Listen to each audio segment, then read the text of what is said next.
بسم اللہ الرحمن الرحیم۔ ہارون رشید کی شخصیت اور کردار کے حوالے سے کچھ حصہ ہم نے اس سے پہلے لیکچر میں ڈسکس کیا تھا۔ آج بقیہ حصہ جو ہے اس کو ہم انشاءاللہ ڈسکس کریں گے۔ دینداری اور شریعت کی پابندی میں وہ بہت آگے بڑھا ہوا تھا۔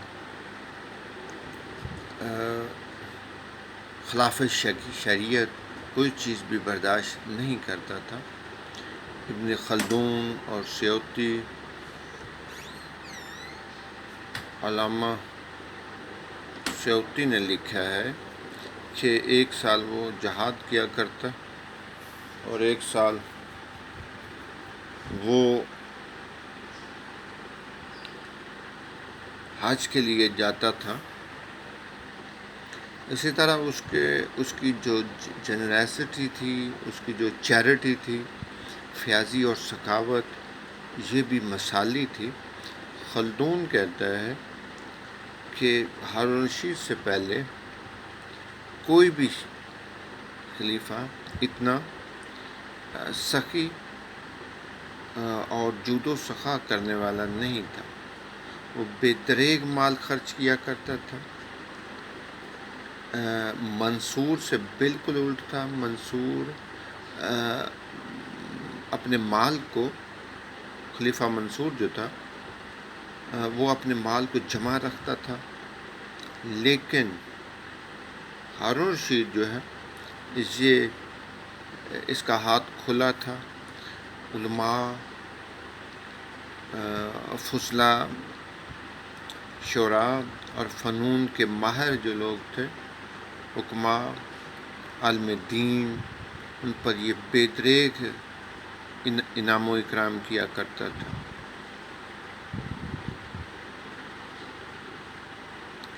پھر یہ ہے کہ جو لوگ علم و ادب کے ساتھ وابستہ تھے، یہ ان کی ترقی کے اندر فکر مند رہتا تھا۔ یہی وجہ ہے کہ یہ لوگ جو علم و حکمت کے ساتھ وابستہ تھے، پڑھنے لکھنے کے ساتھ وابستہ تھے، عالم دین تھے یا دوسرے فنون کے ماہر تھے، وہ آسودہ حال تھے۔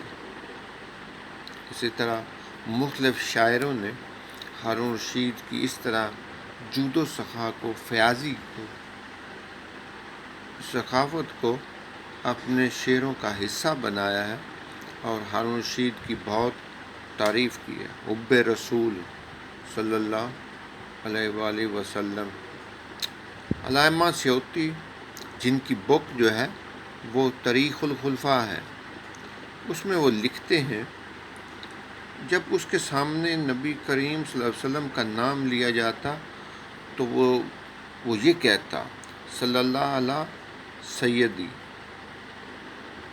اس کے سامنے جب ایک حدیث پڑھی گئی کہ نبی کریم صلی اللہ علیہ وسلم نے فرمایا کہ میں اللہ کے راستے میں قتل ہو جاؤں، پھر زندہ ہوں، پھر قتل ہو جاؤں، تو شدت جذبات سے ہارون رشید جو تھے وہ زار و قطار جو ہے وہ رونے لگے۔ ایک موقع پر حضرت آدم اور حضرت موسیٰ کے درمیان ملاقات کا ذکر تھا، تو کسی سردار نے کہا یہ ملاقات کہاں ہوئی تھی؟ تو ہارون رشید کو غصہ اور آیا اور اس نے کہا کہ تلوار اور چمڑے کا فرش لاؤ، اس زندیق کی میں گردن مار دوں گا۔ لیکن ابو معاویہ نے بڑی مشکل سے اس کی جان بچائی۔ اسی طرح شوق جہاد، جیسے کہ پہلے ذکر ہو چکا ہے، ہم نے ڈیٹیل کے ساتھ پڑھا ہے کہ رومی علاقوں پر یہ حملہ آور ہوا اور ایک سال یہ حج کیا کرتا تھا، ایک سال یہ جہاد کے لیے نکلتا تھا، اور جس سال وہ جہاد کے لیے نہیں جاتا تھا تو اس سال وہ اپنے قریبی عزیز کو فوجی دستے دے کر رومی علاقوں پر حملہ آور ہونے کے لیے بھیجتا تھا۔ اس نے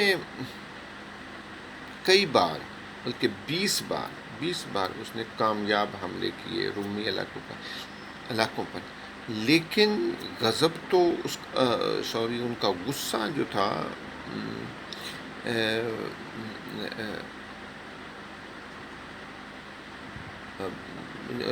ان کا جو مرتبہ تھا، ان کی بادشاہت جو تھی رومیوں کی، اس کو اس نے خاک میں ملا دیا، لیکن یہ ان علاقوں پر قبضہ نہیں رکھ سکا۔ مطلب حملہ آور ہوتا، وہ صلح کی درخواست کرتے تو صلح کو قبول کر لیا جاتا، معاہدہ کر لیا جاتا۔ جو ہی ہارون رشید اور اس کی فوج واپس آتے، کیونکہ وہ سرد علاقے تھے، تو وہ دوبارہ جو تھی وہ بغاوت کر دیا کرتے تھے رومی جو تھے، اور اس معاہدے توڑ دیا کرتے تھے اور خراج دینا بند کر دیا کرتے تھے۔ دوبارہ جو ہے ہارون رشید جو ہے حملہ آور ہوتا اور یہ دوبارہ ان کو جو ہے وہ خراج دینے پر مجبور کرتا۔ لیکن یہ ابھی بھی ایک کوشچن باقی ہے کہ اس نے ان علاقوں پر قبضہ بحال کیوں نہیں رکھا، وہ رہا کیوں نہیں؟ بہت سارے فیکٹر ہیں کہ وہ سرد علاقے تھے، یا فوجوں کو ٹھہرانا بڑا مسئلہ تھا، یا یہ ہے کہ دشوار گزار علاقے تھے، اور پھر قسطنطنیہ یا کانسٹنٹنوپل یا موجودہ استنبول جو ہے اس کو اس نے فتح کیوں نہیں کیا؟ بہرحال یہ سوال ابھی باقی ہیں۔ شعری ذوق اس کے اندر بہت زیادہ تھا، شعر لکھ لیتا تھا، شعر اس نے یاد کیے ہوئے تھے، کئی شعروں کے جو دیوان تھے وہ اس کو زبانی جو ہے وہ اس کو یاد تھے، اور وہ شاعروں کو فنی جو مشورے تھے، ماہرانہ مشورے جو تھے، اور تنقید جو ہے کنسٹرکٹیو جو تنقید تھی وہ ان شعروں کے اوپر کیا کرتا تھا، اور ان کو سمجھایا کرتا تھا کہ یہ شعر کی بناوٹ اس طرح ہے، اس شعر کا مسئلہ یہ ہے، یہاں یہ غلطی ہے۔ اتنا وہ شعروں کے اندر یا پوئٹری کے اندر وہ ماہر تھا۔ موسیقی کے اندر بھی وہ اس کو شغل تھا، وہ موسیقی کی محفلیں جو ہے وہ منعقد ہوتی تھیں، وہ ان کی صدارت کیا کرتا تھا ایسی محفلیں اور مجالس کی۔ ابراہیم موصلی اس دور کا مشہور موسیقار تھا، اور کئی دھنیں جو ہیں اس نے ایجاد کی تھی۔ یہ خود بھی بڑا ماہر تھا، ہارون رشید جو تھا عظیم حکمران۔ آخر میں یہ ہے کہ وہ عظیم حکمران تھا۔ ان تمام خوبیوں کو، اس کے انتظامی صلاحیتوں کو سامنے رکھا جائے تو وہ دنیا کے عظیم حکمرانوں میں اس کا شمار ہوتا ہے۔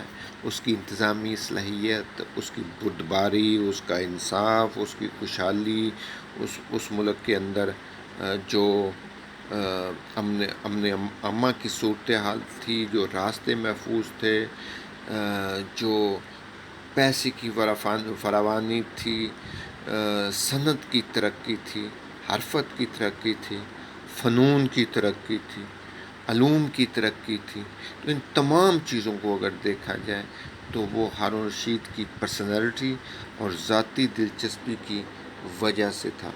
اور ظاہر ہے یہ تمام چیزیں اسے ایک عظیم حکمران بناتی ہیں۔